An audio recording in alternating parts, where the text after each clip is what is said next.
Welcome to Sweet Life Beat Life. We hope this video helps. In this video, I will show how to make an oxygen cylinder with paper. This fun craft project allows you to create a realistic-looking prop or model. First, gather your essential supplies: sturdy paper or cardstock, a reliable adhesive like craft glue, sharp scissors, and a ruler for precise measurements. Additionally, have paints or markers ready for coloring, and some smaller cardboard scraps for adding intricate details to your model. Now, let's construct the main body of your paper oxygen cylinder. Take a large sheet of cardstock, perhaps 24 by 36 inches, and roll it tightly to create a firm, hollow cylinder. Apply a generous amount of glue along the entire seam to ensure it holds its shape securely.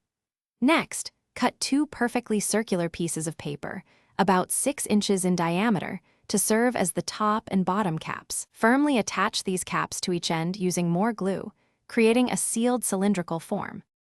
To make your paper oxygen cylinder look more authentic, it's time to add realistic details.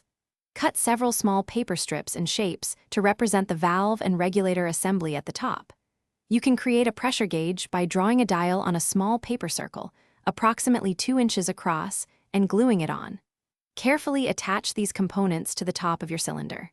A thin, rolled strip of paper can also form the cylinder's neck, connecting the valve to the main body.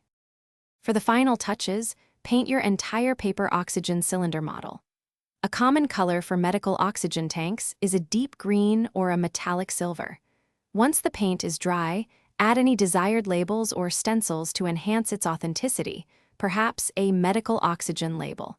Ensure all glued and painted sections are completely dry before handling. Your impressive, handcrafted paper oxygen cylinder model is now ready to be displayed as a prop or a decorative piece. Thanks for watching. Consider subscribing if we helped you.